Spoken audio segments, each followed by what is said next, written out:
hello and welcome to today's episode of Your Manchester. Yes, the studio is colourful, we're colourful, and that is for one very special reason. We are getting ready for Pride. As are our guests, each and every one of them with wonderful stories to tell us as we delve into the past, the present and some of the future as they shroud themselves in the fabulous rainbow. Oh, it's going to be a fantastic weekend and we are getting you ready for it right here. And stay with us till the end because it's a very special poem from our titters. That's right, so stick around and welcome to today's episode of Your Manchester. Pride Selfie.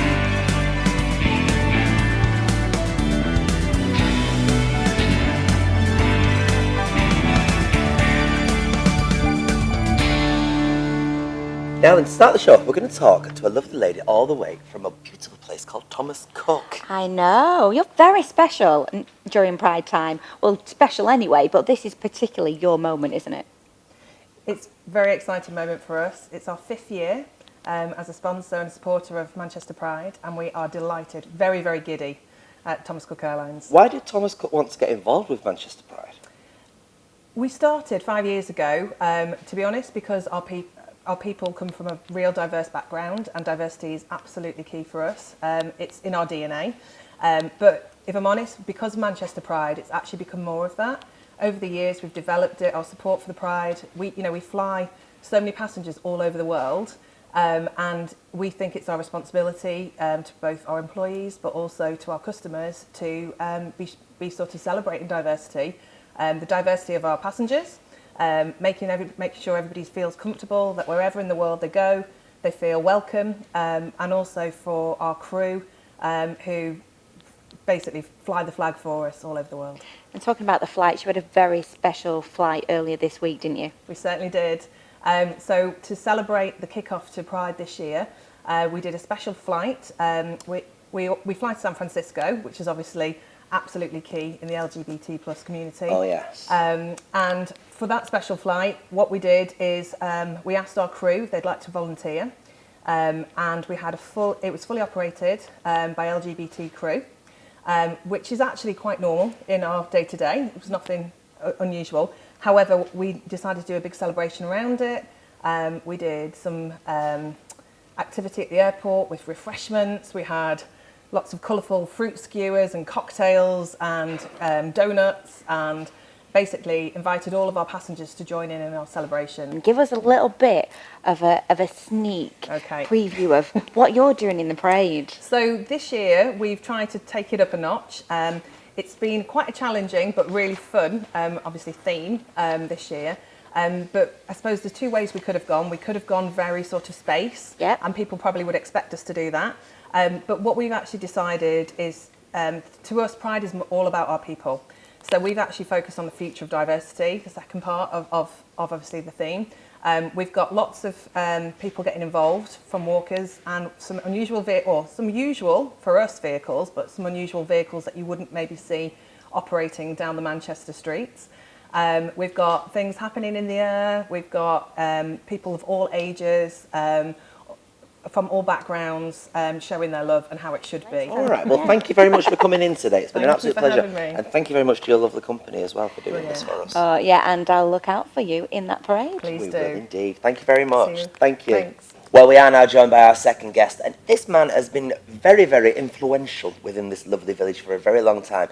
And he also is, of course, an ambassador of the George House Trust, who do an awful lot for Pride. With that in mind, we invited Mr. John Hamilton to join us. How are you? Not too bad, not too bad. What is the George House Trust, for those that don't know? George House Trust is an agency that I understand provides services for people living with HIV and AIDS and care of people that are positive, and also do campaigns working with other organisations to do the undetectable, U equals undetectable, so doing that campaign at the moment and stuff like that.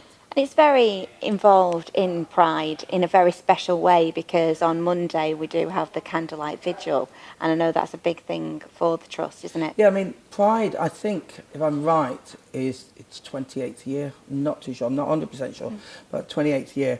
And it all stems out from the AIDS epidemic back in the 90s, 80s and 90s, and a group of bars come together with their stalls on the street. That's how it all started from, and grew from there into the village charity, and then other organisations from that.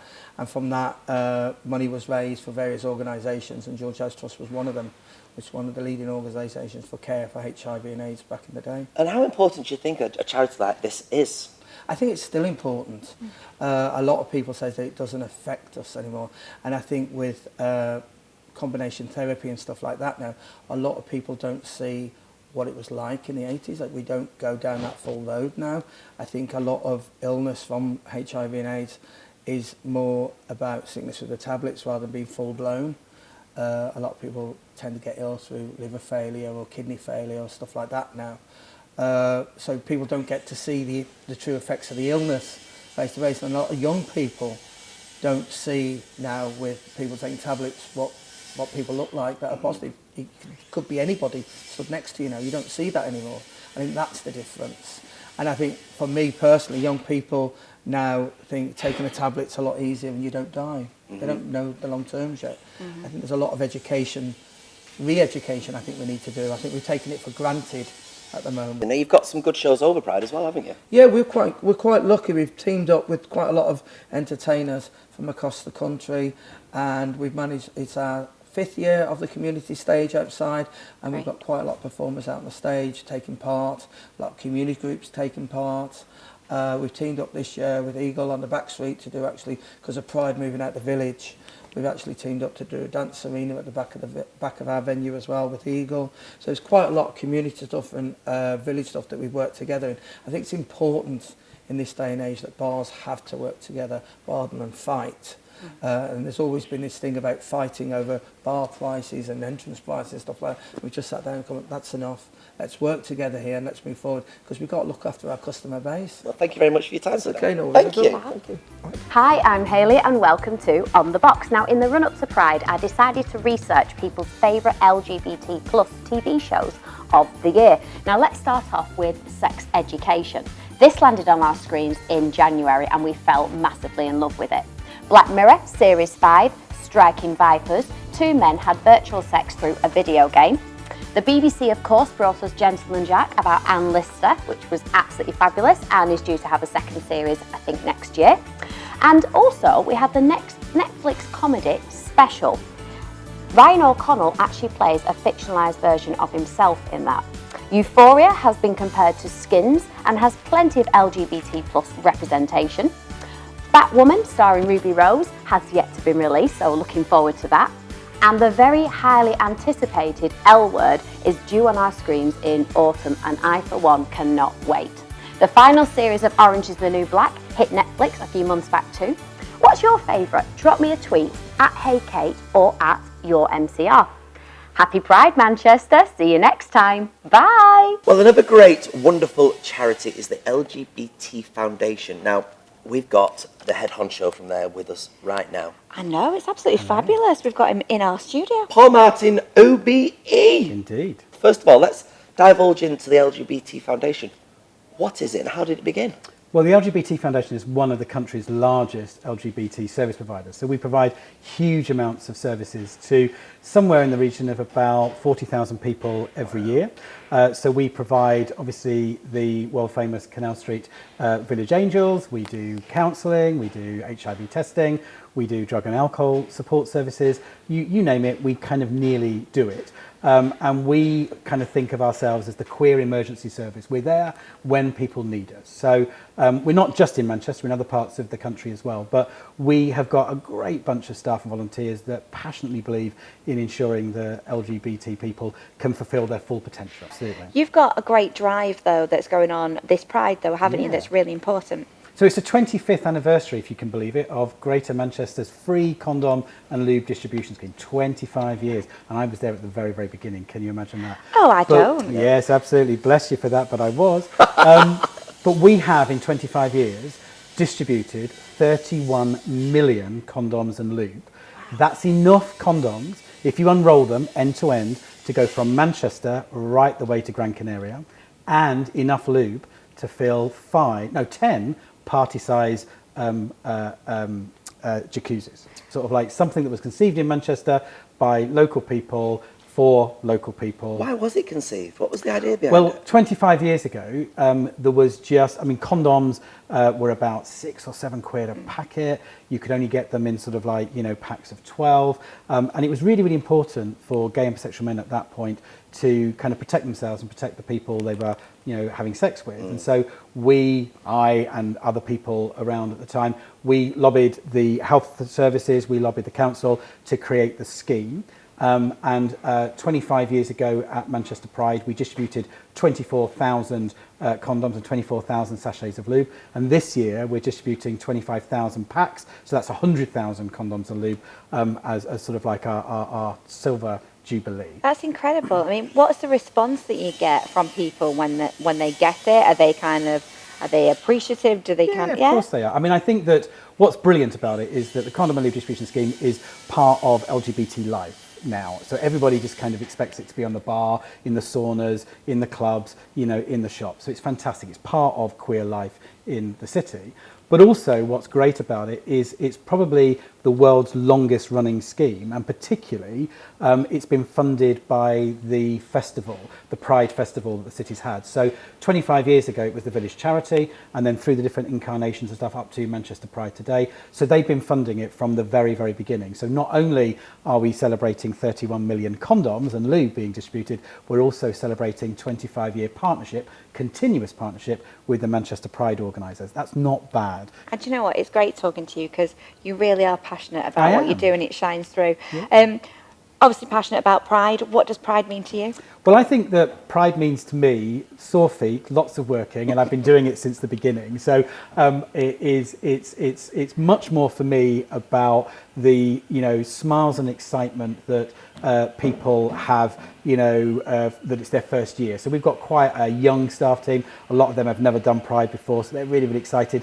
And I think it's just the personal stories, people's stories of their journeys to Pride. So one of our trustees, his mum, his sister and his stepdad is walking with him in our parade entry. Wow. And for him, that's the best sort of like highlight of his life. Do you know what I mean? It's just absolutely the pinnacle of acceptance and inclusion and feeling love and support of his family, you know, in his community. So I think that Pride is so amazingly kind of important to people. You know, people like us that have been doing it for many a year, we can be a bit cynical.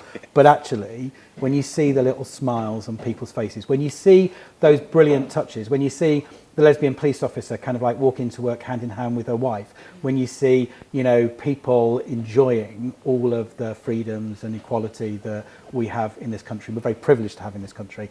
I think that Pride for me is just a celebration of everything that is good about our community and our lives. Thank you very much, Paul Martin. Thank you. Thank you. I am very excited about this next I item. am too. Because very, very excited. not often do we get a bit of an exclusive, but we've got one. Indeed, we have. This is Majojo, cuss everybody, and this is the lovely Mr. Joe King. It looks fabulous. I know. Could you imagine me wearing that? I'd look like an airing cupboard. Or a very overstuffed couch, wouldn't I? Anyway, let's go on to Majojo. Majojo!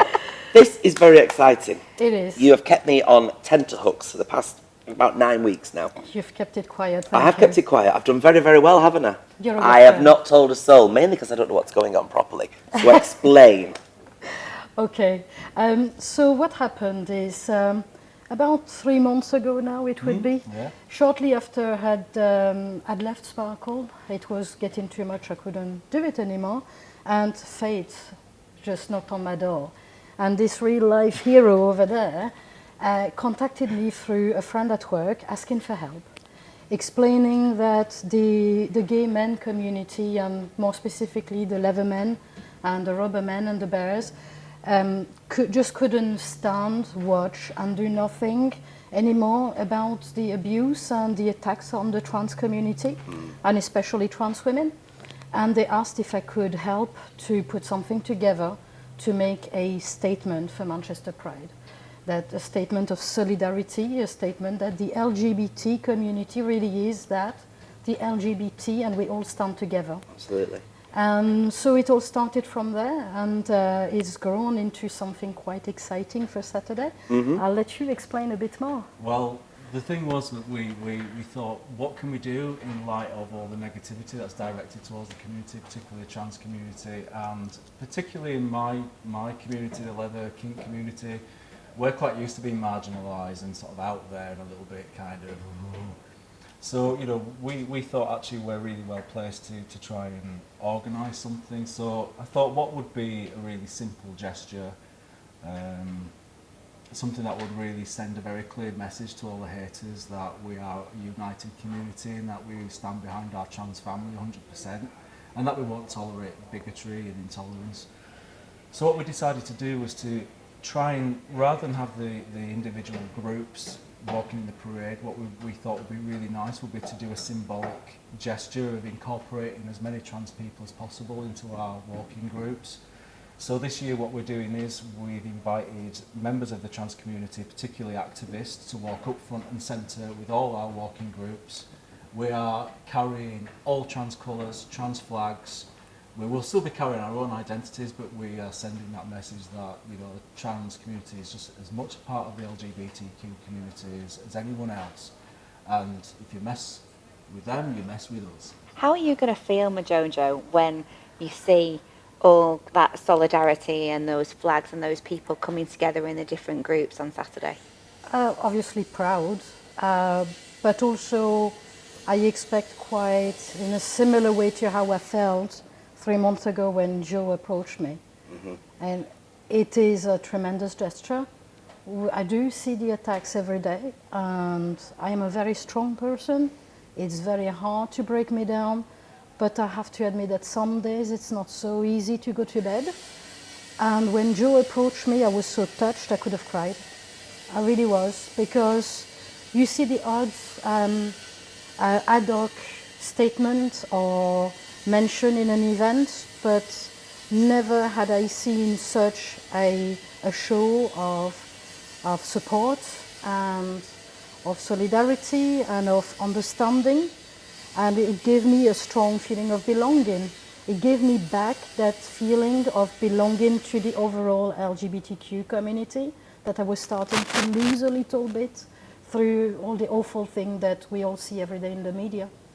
So thank you, Joe. Oh no, it's my pleasure. Thank you. Absolutely my pleasure. I think that you know, we've all got a duty to use our voices for something positive, and I'm really glad that I'm able to do that in my own special, small way. So You already have. I like the fact it starts in Manchester first, though. Of course it everything does. starts in Manchester. It does indeed. Well, thank you very much, Joe King. You're Thank you very much, welcome. Majojo, Thank of course. Thanks for having us. Fabulous!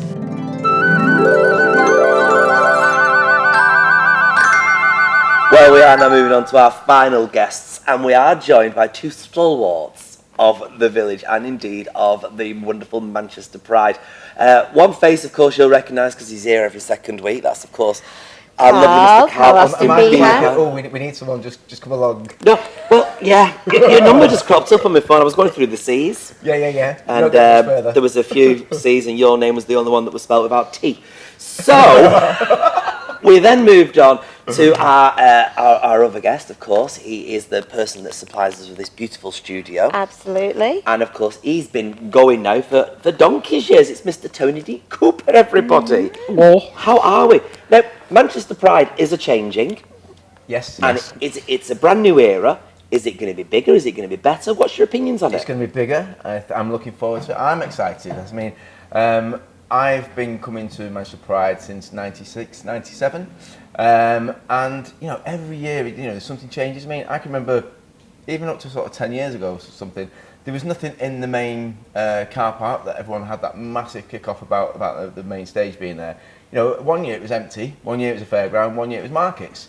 And people seem to forget that, especially a lot of younger people forget that, you know, it has evolved, it's changed. You know, we've had some years where it's literally been a back of a lorry as a main stage because there was no funding there, there was no support. And, you know, and every year now, because we've started to get the bigger bands come in and the bigger groups coming in, people have been like, we want bigger, we want better. Then it gets to sort of 7:30 on a night that someone's coming at 9 o'clock and you can't get anywhere near the stage. You know, they have to put them cattle grate things up all the way along Bloom Street and round Sackville Street just to get there. So to make it easier for people and to sort of answer people's needs, I think it has to move on. I think we need to sort of move on with the times, and people want big acts, people want to see something. I know Tony's probably going to be a little bit different on this because of the community side that he's always sort of been a part of and built up in the Sackville stage element.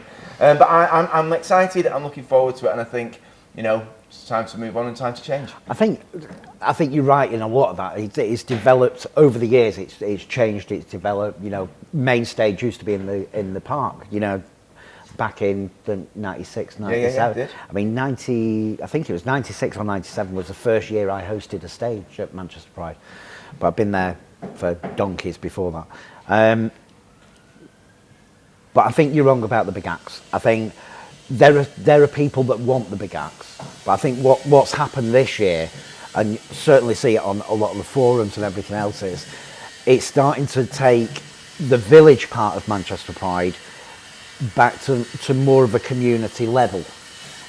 You know, all the bars have got stages, as you can hear, they're being built as we speak. There's other forms of entertainment. So those that want the pop concert element of it can go and do that somewhere else and probably have a great time and see those big name acts. But I'm hearing from a lot of people. I fully agree with you. I mean, for me, it's the village. I love my community acts. I thought last year, I think when there was rumours going around about what was happening initially, about this being the last Manchester Pride with the stage, I think all the bars upped the game. I think they really sort of took that and sort of did something a little bit different last year. Is it taking anything away from the village by calling it a festival now? Well, do you know what? We've had Mardi Gras, we've had Gay Fest, we've had all these different names over the past sort of 20 odd years. And, you know, I love the element, the community. I love the little bands that are up. I like the sort of the singers. You know, Nicky French and, you know, all of the acts that you sort of, you know, that do the rounds. I love all that because I feel like I've grown up with them people, so I will go and support them people year after year. Do you not just like the idea of the fact that everyone who comes on the street during Pride is actually coming because they love that community and they want to be here? And I think that's what people have wanted, to be honest. And I think what we found over the last 4 or 5 years with the main stage in the car park is that Pride itself has lost a lot of that. Because there were a vast majority that were coming to try and get into the pop concert part of Pride, and now that's been taken away. My prediction is that Pride on the Village is going to be the biggest it's been for years, because people are going to come here to actually be part of Pride, support the bars that they go in all year round, meet up with their friends, and you know, have great conversations, have a great dance on the street. And then top it all off, hopefully with a fantastic vigil that means so much to so many people. What are you doing for Pride then? I'm actually on the Friday night. I'm going to go to the Spartans. It's their they've got a 25th anniversary, and I'm going to their dinner first, and then sort of coming out into the village afterwards. And I'm going to actually march this year with a pink hard hat, with building equality. I'm moving swiftly on to Tony. Tony, you must have a jam-packed schedule, yeah, for On Bar? Crazy. Well, not just On Bar. I mean, we've got Vanilla as well now. So, yeah, we've got. I forgot about that. Congratulations. Well, thank you very much. You know, great team, and we're pulling it all together, including the guys in London, and it's you know, it's working really well. So yeah, there's loads. We've got full lineup here, obviously with. That is the full lineup. And you know, Lee Starr, Riley Virus, Dean J. I'm going to miss some people. Zach Hadley, Mickey Taylor, Rachel Kelly. Obviously, we've got a stage on outside on the street this year with a bar. Then, of course, for the girls, we've got the Girl Zone on Richmond Street with the massive tent there. Some amazing DJs in there. And then we've got the other tent on Richmond Street further up as well. When you run a bar on the village, you see little insights into why the village is needed all the time. And when you've got 18, 19-year-olds that come in after work and they sit at the end of the bar with a pint of lager and they'll talk to your staff for an hour, they'll talk to you for an hour, and then they go home. And the reason they do that is because they live with ultra-religious parents or whatever. That is their touch on gay society. That 1 hour where they finish work in the city centre and they can call in for a pint or a soft drink and they can sit there and they can talk to somebody that's the same as them, and then they go home to a fake life to satisfy the people. That's why the village is so needed. It's bank holiday weekend, there's nowhere to hide. In our great city, it's Manchester pride. Whether LGBTQ or straight, lift up that latch and come in through the gate. You'll see gays and lesbians, trans folk are queer. But when the straight eye looks properly, there's nothing to fear. Man lying with woman, we were told was the norm. Man with man, woman with woman, was hardly good form. It's 50 years now since Marsha J's call, which rose from the riots around the stone wall. The question was simple, but odd for the time. To be who I am, is that really a crime? Whoever you are, whether gay, straight or trans, your right is the freedom to be seen holding hands. The Saturday parade, flamboyant and bright, meanders our street. What a wonderful sight. Crowds of children in buggies to grandparents gather to follow the parade, whatever the weather. Young and old, black and white, share this moment with folk for whom life's been a fight. For the battlers who strove and fought for a way to find freedom for Alan, who now sits here all day.